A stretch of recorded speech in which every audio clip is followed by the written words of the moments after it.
Get down. Hi everyone, my name is Marisol and welcome back to another video. Today, I wanted to tell you guys the story of the time I fainted in school. It was really traumatizing at the time because I didn't know what was going on. I was really scared and it was a mess. I was a mess. So let's just get onto the story. So, one school morning, I woke up feeling great. I didn't think anything was gonna happen that day. I didn't feel like, I didn't have a fever, I didn't have a cold, like I was just peachy. I get ready to go to school and I get on the bus and then I'm headed off to school. So I'm at school and I had my first class, which was English, and I go into class, I sit down, and everything was just fine. I think my classes in middle school were like an hour, maybe less. So I went in there and we were working on like essays. So I had my computer out and I was just writing my essay. And I looked down and I noticed that when I'm looking at the book, it's kind of like fuzzy. So I was like, okay, like that's weird. And I didn't really think anything of it because I wear glasses, so I thought like my vision was just like a little wacky at that time. So I was like, whatever, it's nothing. So I continue on with my class. Nothing other than that, everything was fine. So it was time for me to go to my second class, and it was math. I go down there and I go into class and everything is still fine. I feel okay, everything's okay. So then, maybe like 30 minutes in the class, like I'm watching the teacher write on the smart board, and I notice that I start to see like sparkly lights kind of float down, and I'm just like, okay, something is definitely not right with me.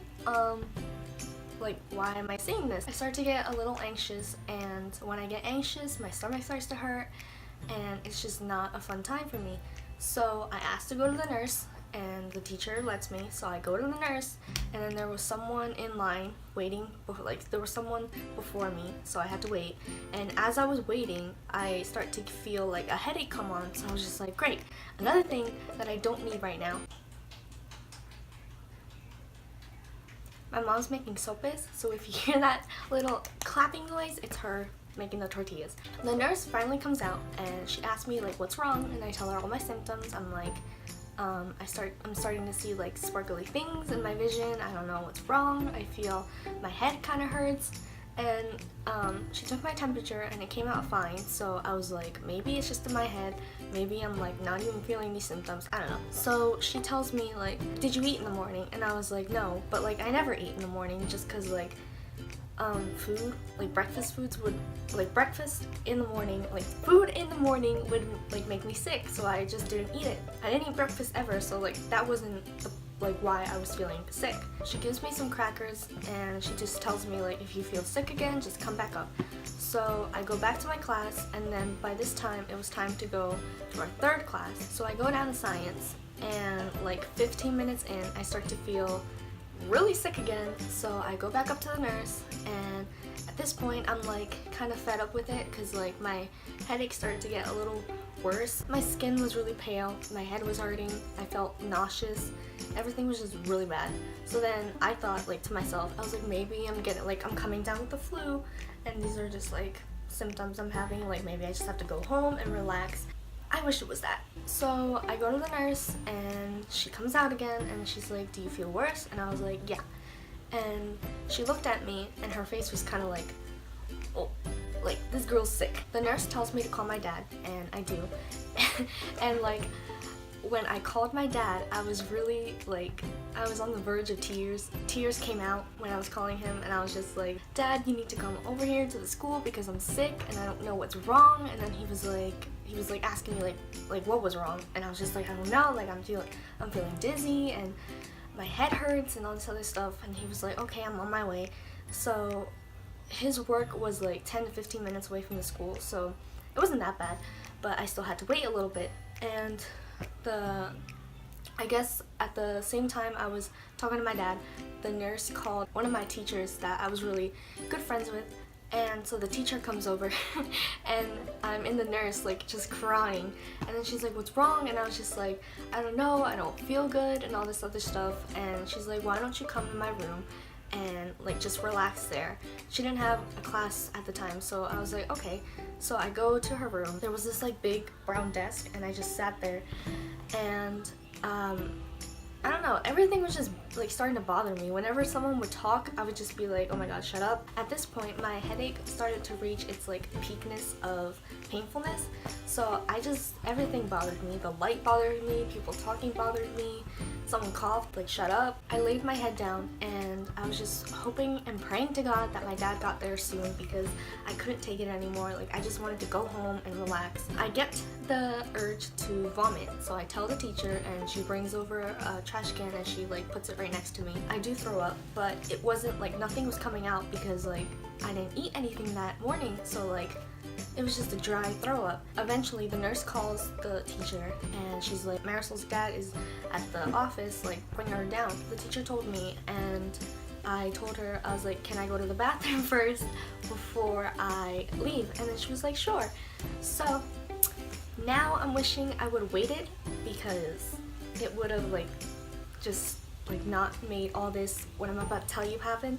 I go to the bathroom and the nurse came down. I guess she was like worried that maybe something happened to me, so she came down and the teacher told her like, no, she just wants to go to the bathroom. So the nurse was like, oh okay. So they both went with me to the bathroom, and I go into the stall, I do my business, and as I'm getting out, literally as I open the freaking door, I pass out. And the teacher was like right near me, so she caught me, and I think I passed out for a couple of seconds, because after that, like all I could hear was like her screaming to the nurse, like telling her like, help, help, I need help, Marisol fainted, like. So I was just like I was like a zombie at this point. So the nurse brought over a push wheelchair and they put me in there, and then they rushed me towards my dad. And the nurse told my dad, she's like, you need to take Marisol to the ER because she's not feeling well. And my dad was like, okay, I'll go right now. So my dad puts me in his car and we go get my mom. On the way to the hospital, I got the urge to throw up again. So my dad pulled over and I just like threw up on the side road. And I was like, okay, let's go to the hospital. And we got to the hospital, I checked in, and it was like 10 minutes and they called me in. And as I'm like being pushed into the freaking room, I get the urge to puke again. So I puke again, and then I get to the room, they lay me on the bed. I was like super pale, super like my head was pounding, everything was like, I just wanted to like, I wanted someone to sedate me so I didn't have to feel all that pain I was feeling. The doctor came in, he like checked my vitals and he asked me what was wrong, and I told him, and he was like, okay. He's like, I'm gonna give you some Tylenol. And I was just like, Tylenol? And he's like, yeah, I'll be right back. So he leaves, and then a nurse soon comes in and she gives me like a shot of Tylenol with crackers and some water. And so she's like, here honey, take this. So I like douse that down my throat and I eat the crackers, and then like 10-15 minutes later I start to feel a lot better. I was like, wow, like that medicine really worked. Then the doctor comes back in and he's like, so I think you just experienced a really bad migraine. And I was just like, what the heck? The doctor then prescribed me some medication to take home, and he told me like not to go to school the next morning, but I think I ended up going to school the next morning. I don't know, I was crazy. That was pretty much it. They sent me home. Like all that I experienced was a freaking migraine, and I was just like, oh, goddamn. It really sucked. And then the next day I went to school. Everyone was like asking me like, oh my gosh, like what happened? Like I heard this and I heard that, and I was just like, who did you hear it from? The teachers I didn't even know were like asking me like, are you okay, and all this other stuff, and I was like, yeah, I'm fine. And I was like, maybe this teacher that I was with or the nurse, they were probably like, guys, guess what happened to me? I think that's how everyone knew what happened to me. So I didn't really care, because They were just asking me like how I was. So I thought that was really nice because it means I mattered to them. So that's it. That was my story of the time I passed out in class. If you like storytime videos like this, give me a thumbs up to let me know that you want to hear another story, because I am chock full of stories that have happened to me. Make sure to subscribe to my channel and turn on post notifications to be notified when I upload videos like this. You don't want to miss that. And yeah, thanks for watching. I hope you have a good day. And that's it. Bye! I just wanted you to know.